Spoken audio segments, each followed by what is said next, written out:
백전백승 천기대교 제9회차 시간입니다. 오늘은 여러분들 그 사서 가운데 논어에 있는 글귀 하나 제가 소개해드리고 가겠습니다. 잡장들 하시고요. 기신정 불령이에 요 기신부정 수령부정이 니라나 호이 미다무 그 당시에 뭐 논어가 만들어졌을 당시에 보면은요, 바르게 정치하는 사람들도 많았지만 또 탐관오리들이 엄청 많았어요. 그래서 그 탐관오리들을 대상으로 해서 한 글인데요. 정치하는 사람이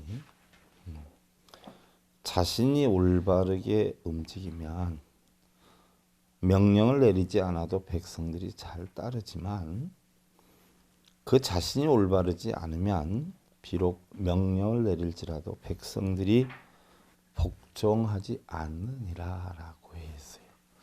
이것을 살짝 돌이켜서 보면 여러분들 가정에서도 아버지 되시는 분들이 자기의 행실이 바르지 않으면 아내가 따르지 않아. 또한 자식이 따르지 않아요.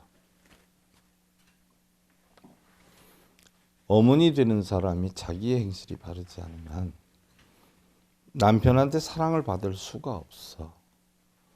또한 자식들한테 인정을 받지를 못해요. 어른이 어른으로서의 할 도리를 다하면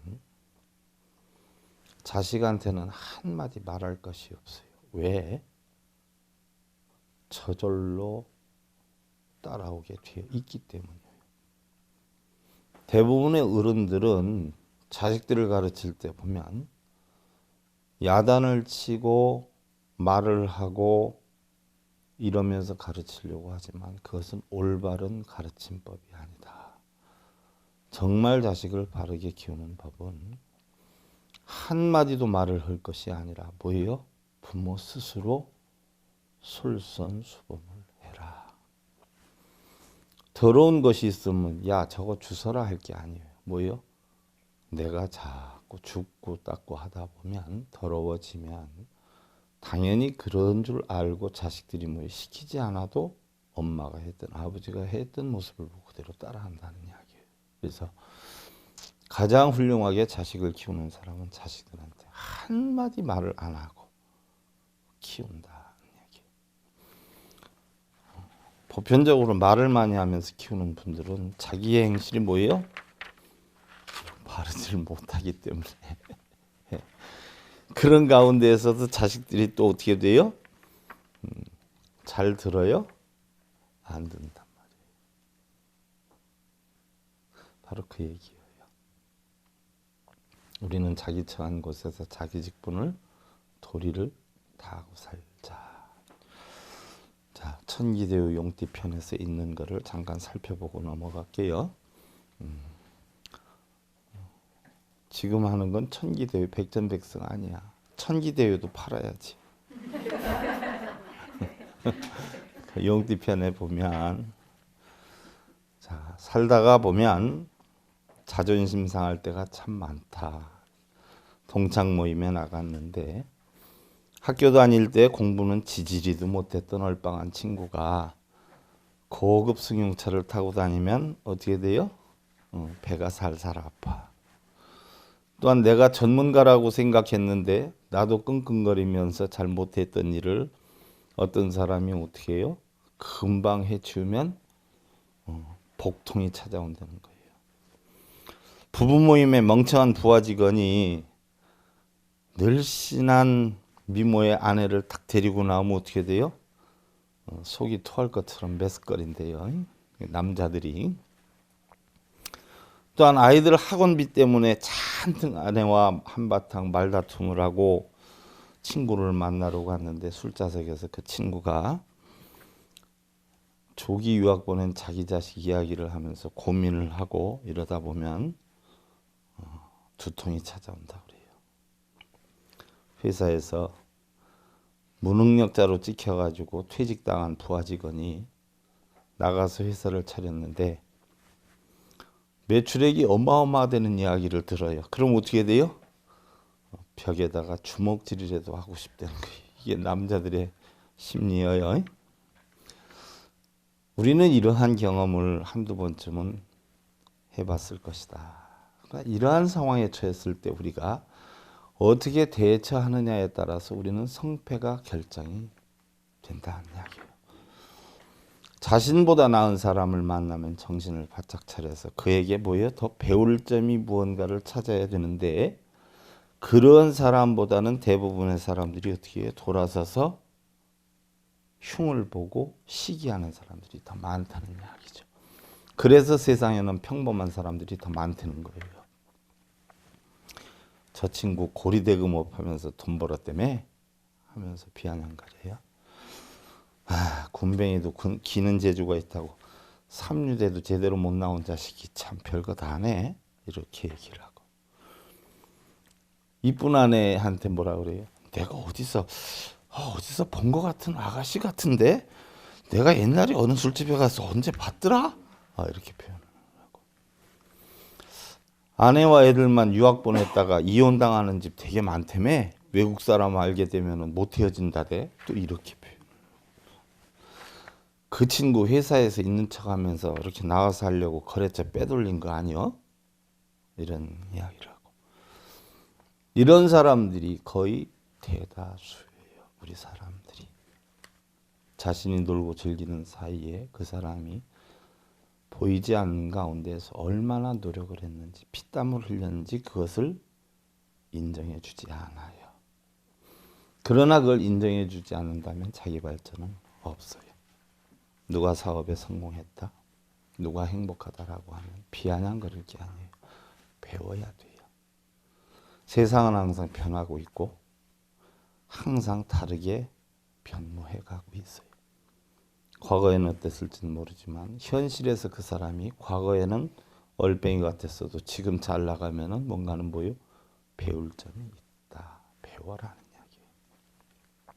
자, 우리의 행동과학이나 체상학에 보면은요, 우리는 무의식 중에 몸으로 나타내는 몸짓, 발짓, 손짓, 말씨 이런 버릇 등을 보면 그 사람의 내면에 잠재되어 있는 평소의 성격, 기분, 사람 됨됨이 그리고 앞으로의 운명 등에 대해서 어느 정도는 알 수 있다라는 거예요. 그래서 몸으로 나타나는 무의식 중의 표현이 전혀 꾸밈이 없는 신체 언어다. 마음과 같지 않아가지고 숨기는 게 없어요. 몸으로 나타내는 건 자기 마음이 있는 그대로 나타내요. 숨김이 없어. 대번에 노출이 돼요. 그러니까 이런 이치학에 대해서 공부를 한 사람이 그 사람을 딱 보면 행동 하나만 봐도 어떻게 돼요? 그 사람의 마음을 알 수가 있어요. 모르는 사람 같으면 백날 보여줘도 몰라.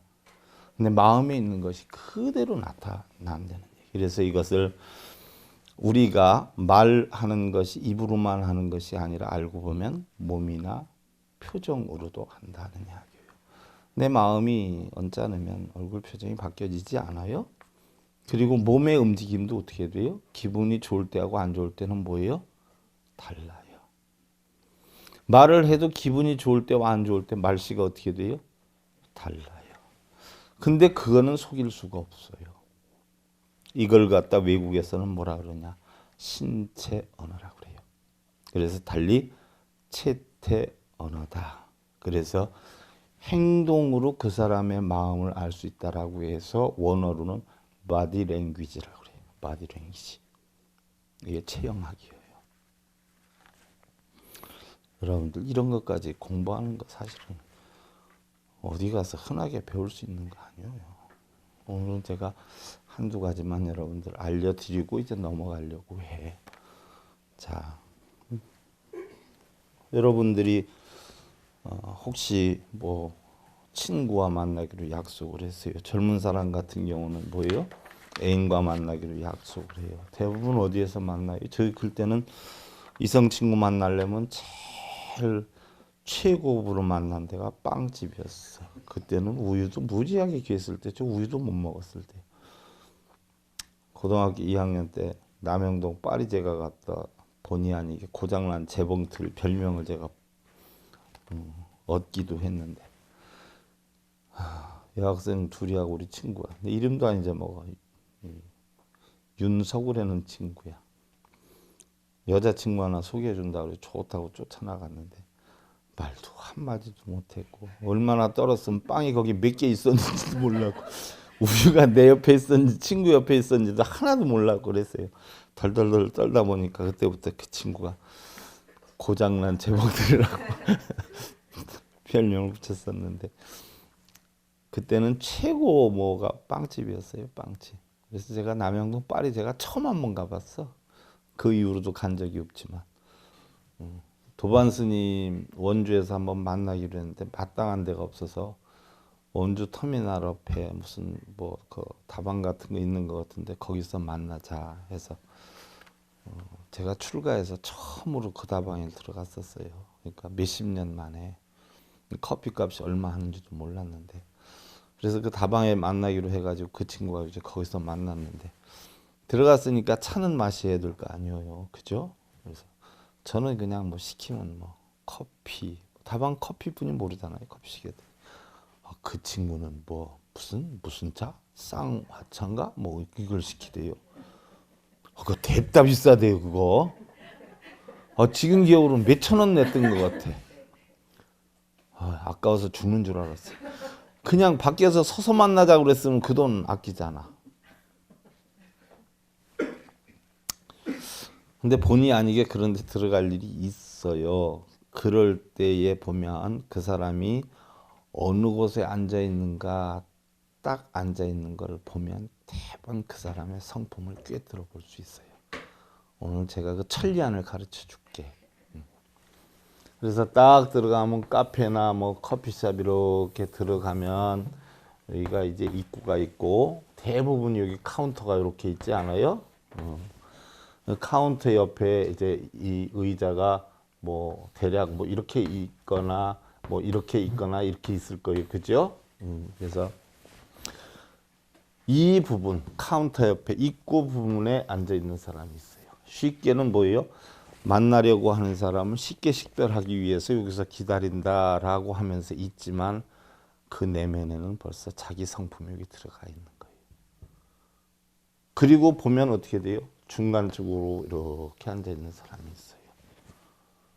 또 한 부분 보면은 맨 벽 모서리에 이렇게 해서 이렇게 앉아 있는 사람이 있어요. 또 보면 밖에 유리창이 보이는 이쪽에 딱 앉아 있는 사람이 있어요. 그렇지 않아요? 대체적으로 보면 요래요. 크게 보면. 근데 요 사람들의 성품이 다 달라요. 한번 여러분들도 생각해봐. 나는 들어가면 어디 부근에 앉는다라고 해서 제가 말씀드리는 성품을 한번 비교를 해봐. 자, 우리 음과 양을 배웠어요. 음과 양을. 음과 양을 배웠는데 우선 여기 앉은 사람, 여기 앉은 사람, 여기 앉은 사람 가운데 여러분들 양을 구분해봐. 음성적인 사람은 어디 앉고 양성적인 사람은 어디 앉겠는가 구분을 해봐. 자, 요거 1번, 2번, 3번, 4번이야. 그러면 음적으로 해당이 되는 사람, 양적으로 해당되는 사람 몇 번이 해당이 될 것 같아? 13. 13, 또요. 24양. 또요. 다른 의견. 다른 사람이 얘기한 데서 같이 안 간다고 내가 멍충이 되는 건 아니야. 같이 안 가서 맞을 수도 있어. 3, 4, 1, 2양. 또 다른 의견. 1, 4양. 2, 3, 또 다른 의견이요. 대략 이렇게 정리해요. 음양의 차이는 음은 감추는 사람이에요. 자기를. 양은 드러내는 사람이야. 그럼 여기에서 봤을 때 누가 자기를 감추고 있고 누가 드러내고 있어요? 3번은 자기를 감추고 있죠. 밖에 보지요. 4번도 자기를 감추죠. 밖을 보고 있죠. 3, 4는 음이에요. 1, 2는 양이에요. 이 사람들은 자기 뒤에서 바라보는 거 인식해야 안 해요. 밖에만 바라보고 있죠. 그래서 밖에 사람 컨트롤해요. 뭐 입었다, 뭐 어떻다 이러고 남 보는 거 좋아하는 사람이 음적인 사람이고 자기를 드러내기 좋아하는 사람이 양적인 사람이에요. 그럼 성품이 1번인 경우에는 대체 어떠냐? 적극적인 성격의 소유자예요. 결단력이 있어요. 왜? 여기에 앉는 사람은 상대방한테 돈을 내라고 안 하는 사람들이야. 그래서 공짜로 차를 마시려면 뭐라 그래요? 여기 앉아있는 사람 옆에 가서 딱 앉으면 여기서 만나기로 하면 이 사람이 낼 확률이 높아요. 계산 빨리 하려고 여기가 있는 게야. 그래서 세임법이나 결단력이 빨라. 결정할 사항이 있으면 누구한테 부탁 안 해요. 지가 다 해. 그러니까 돈도 자기가 내. 그런데 오히려 이런 사람들은 지지부진한 사람들은 엄청 보면 답답해해요. 결단력이 없거나 뭐 속전속결로 안 하는 거 보면 엄청 답답함이 있어. 대신 자기가 모든 걸 판단하기 때문에 어떻게 돼요? 자기의 생각대로 움직여요. 자기의 뜻대로 움직여요. 어떻게 보면 독단적이에요. 다른 사람의 생각을 고려하지 않아. 예를 들어서 처음 데이트하려고 중매를 하기 위해서 만났다라고 하면 상대가 이쪽에 많이 앉아 있다라고 하면 나는 이 다음에 너한테 잡혀서 살 거야. 이런 사람들은 아주 좋아요. 응? 나는 뭐 결단력도 없고 우유부단하니까 상대방 뜻대로 난 따라갈래 하는 사람들은 이런 사람 만나면 아주 제격에 어울리는 거예요.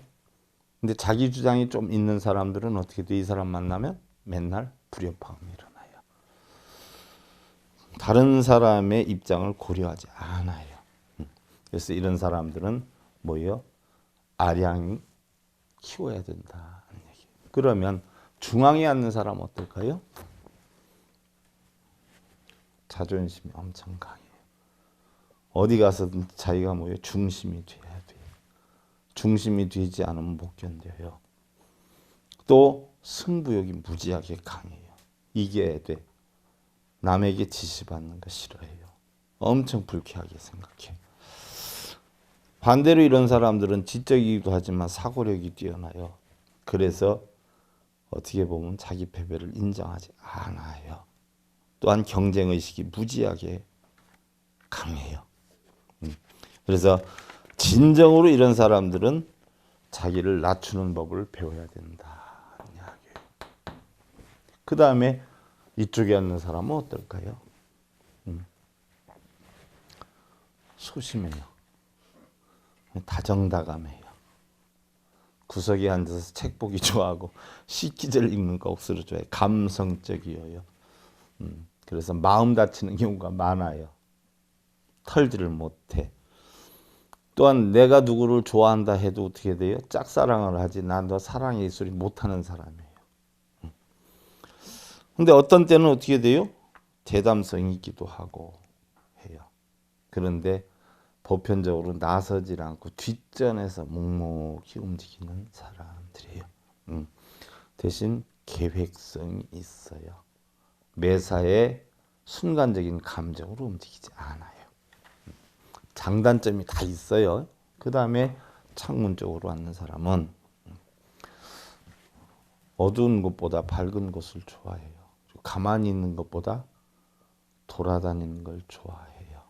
그래서 집안에 있는 것보다 외출하는 걸 좋아하기 때문에 참고로 해야 돼요.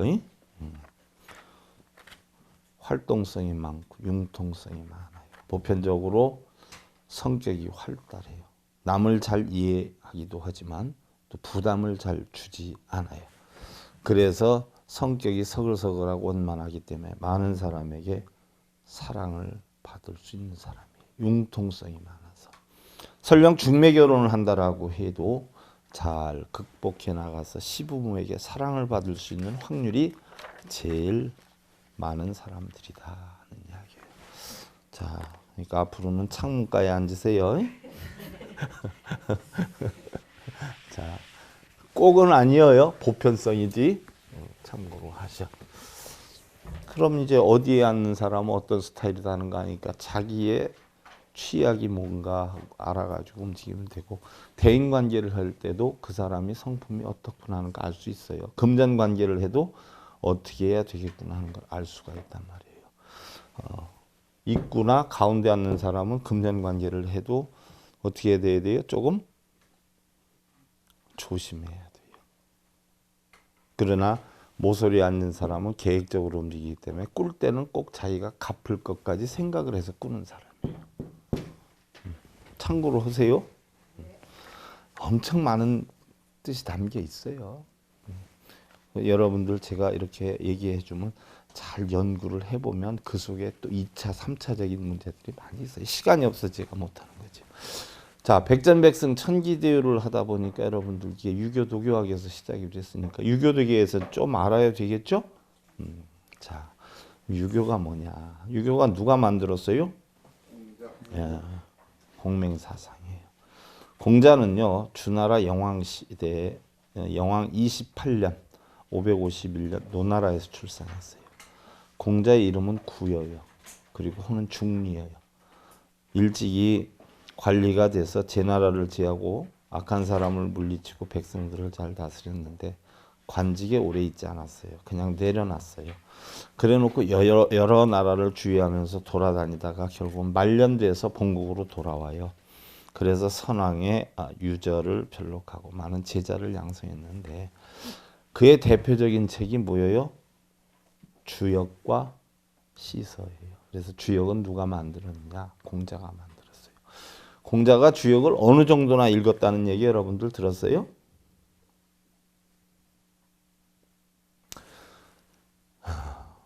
공자가 40세 세상에 나돌아다니다. 늦게 이제 왔다는 것은 그 정도 이후까지 돌아다니는데 40대 정도의 이름이 꽤 많이 알려졌었어요. 그래서 공자의 가르침을 굉장히 많은 사람들이 선호를 하고 있었는데 뭐 지금같이 뭐 정보통신이 발달이 안 됐지만 공자의 그 풍모가 그림이나 이런 걸로 알려져 가지고 일반 사람들도 큰 뭐 여건이 아니면 웬만하면 좀 아는 스타일 정도가 됐어요. 그래서 공자가 하루는 이렇게 마을에 와서 애들 노는 모습 이렇게 쳐다보고 또 그걸 보고 자연의 이치니 뭐니 이렇게 하고 있는데 어떤 꼬마가 이렇게 오더니 혹시 어르신 공자님 아니세요? 그런단 말이에요. 맞다. 근데 어떻게 알았어? 얼마나 신기해. 그렇지 않아요? 맞아. 그랬더니 공자님은 대단하시다면서요. 그런 건 없고. 근데 제가 궁금한 게 있어서요. 이제 한 10살, 11살 정도 됐어. 그래서 뭐가 궁금한데, 공자님은 많은 걸 아시니까요. 다 아실 수 있을 것 같아서요. 제가 여쭤봤는데요. 공자님은 눈썹이 몇 개세요? 그러니까 공자가 얼굴이 빨개지고 대답을 못하는 거예요. 글쎄다. 내가 세 봤어야지. 그래도 공자님은 뭐든지 다 아신다 그러던데 나 모르겠어. 미안하구나. 내가 나중에 알게 되면 가르쳐 줄게. 그 일로 쇼크를 받아가지고 다시 시내를 안 다녔다는 거예요. 10년 동안을. 그때서부터 주역을 다시 자기가 보기 시작을 했는데 주역을 가죽끈으로 엮었다고 그래요. 가죽끈으로 해서 껍질을 해가지고. 근데 그 가죽끈이 다 떨어질 정도로 그 주역책을 봤다는 거예요. 그래서 50이 되어서야 다시 내려왔는데 그때 한 얘기가 50이 되니까 세상이 이제 조금 어떻게 돌아가는지 조금 알 수 있을 것도 같다라고 얘기를 했어요. 이미 그때는 가죽끈이 다 끊어질 정도로 읽었을 때인데, 그러니까 얼마나 공부를 많이 하신 분이에요. 그래서 공자는 자기 스스로를 가장 큰 그 책이 주역하고 시사인데, 스스로 15살에 학문에 두고 30세에 뜻을 세우고 40에 유혹하지 않고 50세에 천명을 알았다. 바로 그 얘기. 50세가 되었을 때 이제 조금 세상에 대해서 알 것 같다라고 얘기를 했어요. 60세가 되어서 다른 사람들의 비평에 귀를 기울이지 않았고 70세 때 마음에 하고자 하는 바를 마음껏 하였다. 우리가 마음에 하고자 하는 바를 마음껏 하였다라고 하는 것은 돈으로 뭐 권력이나 명예를 사고 이런 걸 뜻하는 게 아니라 내 마음을 우리 불교적으로 보면 어떻게 돼요? 자유자재로 움직일 수가 있었다. 그는 평생을 경천애인 사상을 위주로 했어요. 하늘을 공경하고 사람을 사랑하는 인본주의자예요. 민본주의자예요. 효제, 충신, 인의 예지, 지인용 등의 덕목으로 제자들을 훈도를 하고 눈으로 볼 수 없는 귀신의 일, 사후 문제는 언급하지 않았어요. 일체에. 그래서 유교, 불교, 도교는 신을 인정하지 않는 단체 하나예요. 그래서 유교를 내세관이 없는 종교 혹은 종교 아닌 정치나 도덕으로 정의를 했다. 종교가 될 수 없는 것이 교주가 없었기 때문에 그랬어요. 교주가 있었으면 이것도 종교가 됐었어요. 자, 공자의 아들 이는 일찍 죽었어요. 그런데 손자인 자사가 할아버지인 공자의 유업을 이어받아서 중용도 지었고 교육사업에 종사해서 또 그의 제자 가운데, 자사의 제자 가운데 낳은 것이 누구냐? 맹자였어요. 맹자. 그래서 공자에서 4대에 걸쳐서 맹자까지 이룬 것이 바로 유교 사상이에요. 그래서 맹자의 원 이름이 맹가예요. 맹가. 그래서 자기가 공자의 제자를 스스로 자칭을 하고 사방으로 다니면서 공자의 도를 널리 전도를 했어요. 또 공자와 제자들의 어떤 문답 내용을 자기가 책으로 엮어가지고 낸 책이 바로 뭐냐? 맹자라고 하는 책이에요. 맹자라고 하는 책이 공자와 제자들의 문답 내용을 적어서 책으로 만든 거예요. 그래서 바로 맹자를 가지고 공자의 아성이라고 했어요. 그래서 이때부터 형성된 게 공맹의 도가 형성이 됐어요. 일반적으로 우리 유교의 경전은 뭐예요? 사설하고 그래. 사설하라고 하는 것은 뭐예요? 대학, 중용, 또 논어, 맹자. 그래서 바로 맹자라고 하는 것은 맹자가 공자의 제자들하고 문답 내용을 전달하라고 했어요. 요게 사서예요, 사서. 그럼 우리가 흔히들 뭐라고 그래요? 사서, 삼경이라고 그러죠? 사서, 삼경. 그럼 삼경은 뭘까요? 삼경? 여러분들이 하고 있는 주역의 역, 서, 시. 대표적인 책이 공자의 대표적인 책이 시라고 했어요. 시. 그래서 역, 서, 시 이게 삼경이에요. 그러면 우리가 사서 삼경, 사서 오경, 사서 육경, 사서 십상경 하는데 그럼 사서 오경은 뭘까요? 여기에다가 오경은 예와 춘추를 더 보태요. 그러면 역서시 예 춘추예요. 오경이에요. 그럼 육경은 뭘까요? 여기에다 뭐가 하나 더 붙어요?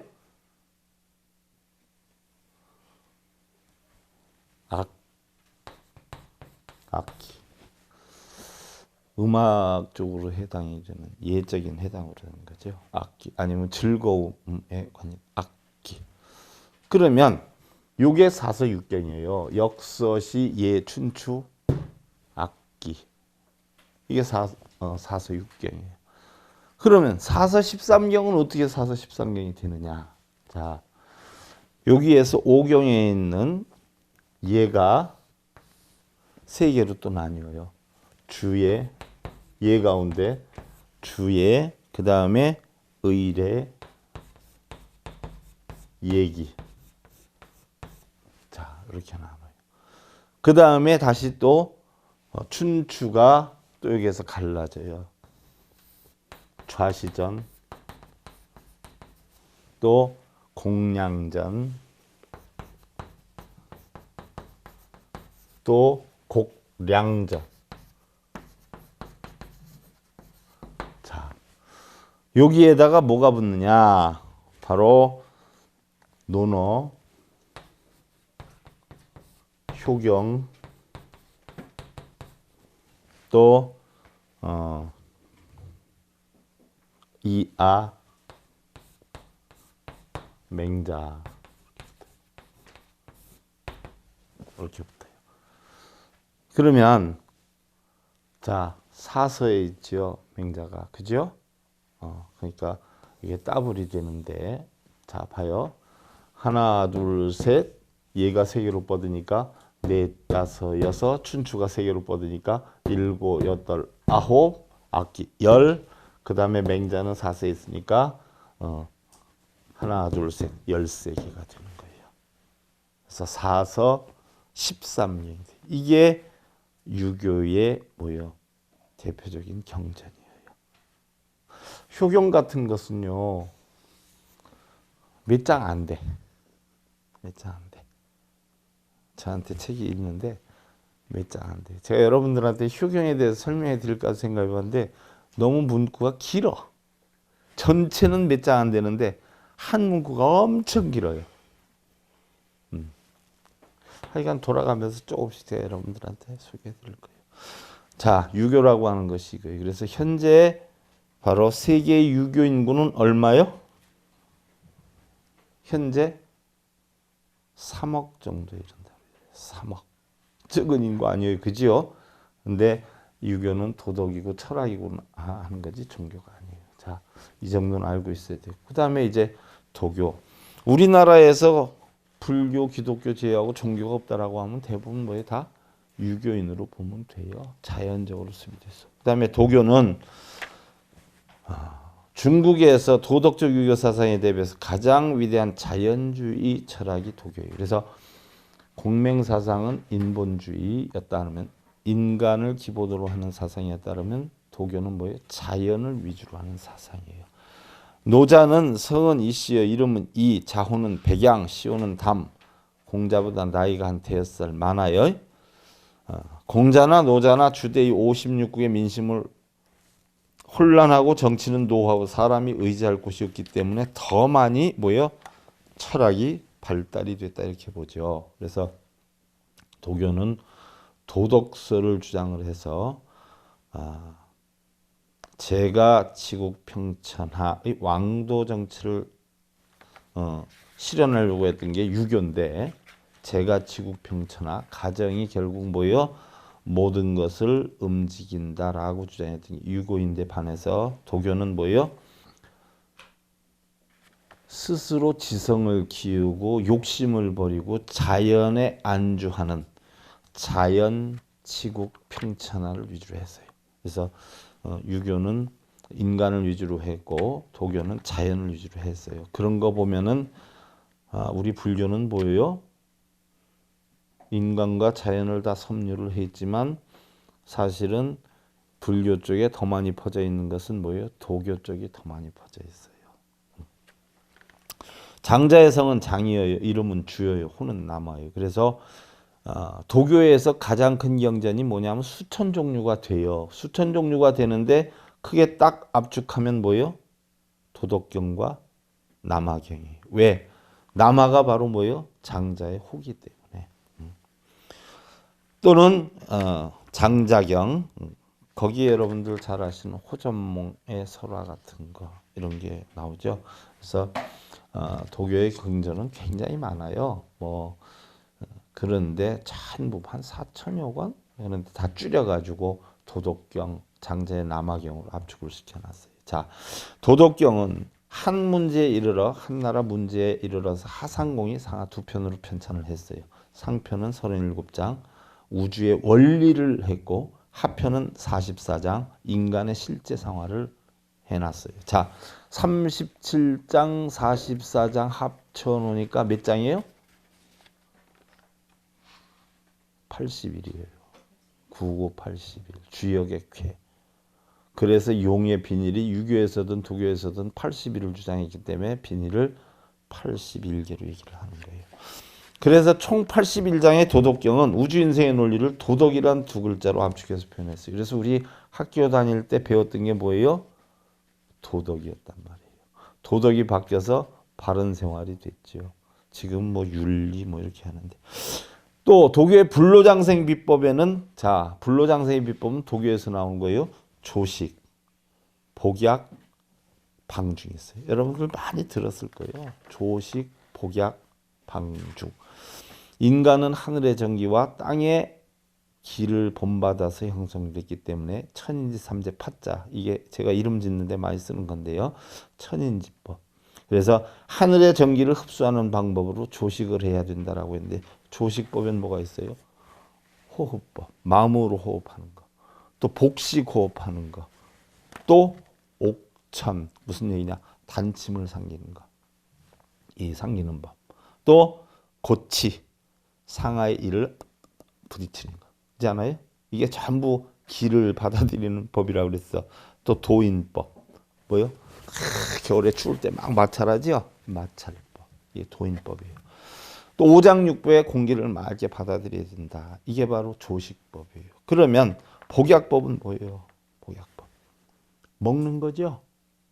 그래서 여러분들 구기자 차 같은 거 있잖아요. 이게 도교에서 나온 거예요. 복약법.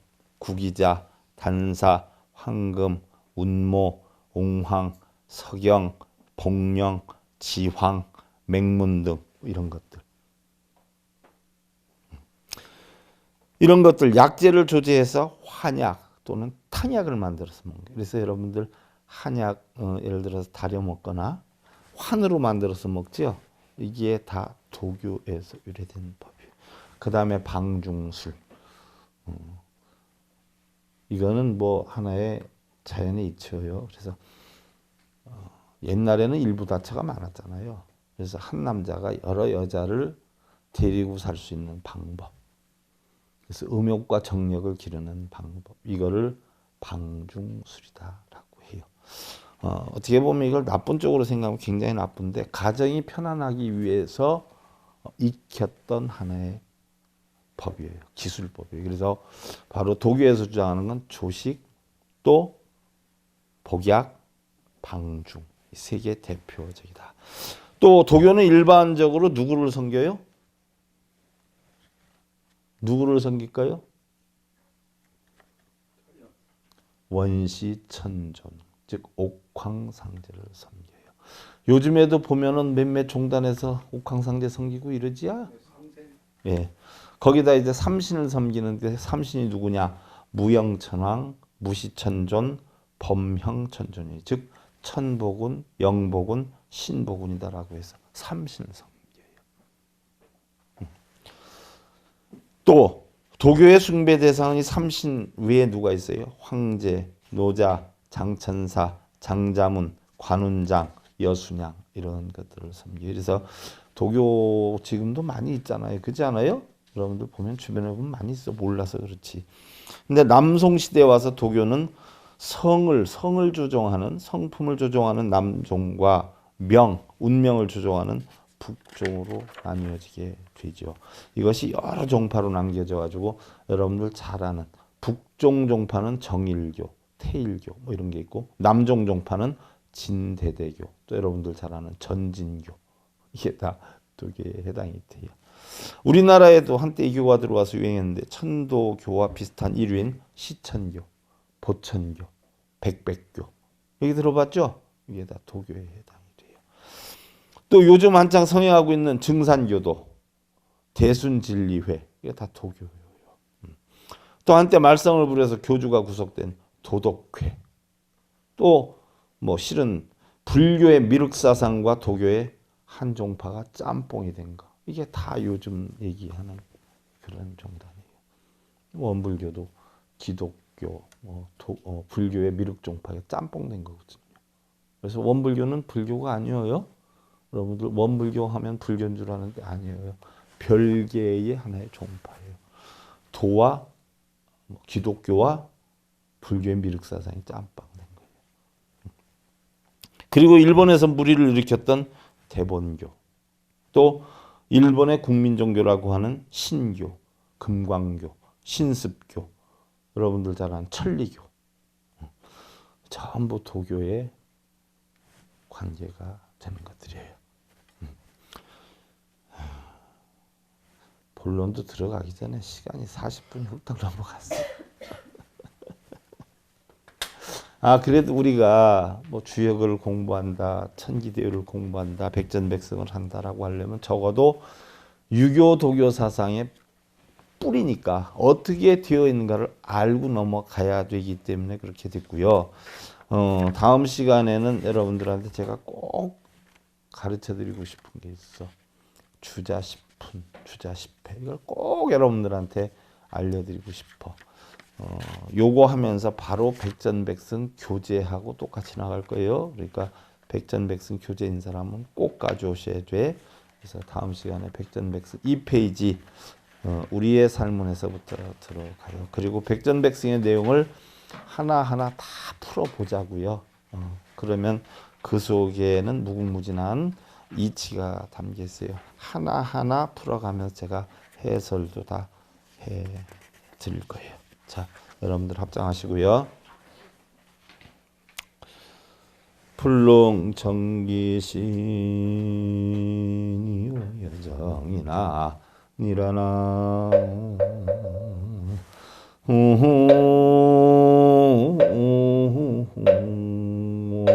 미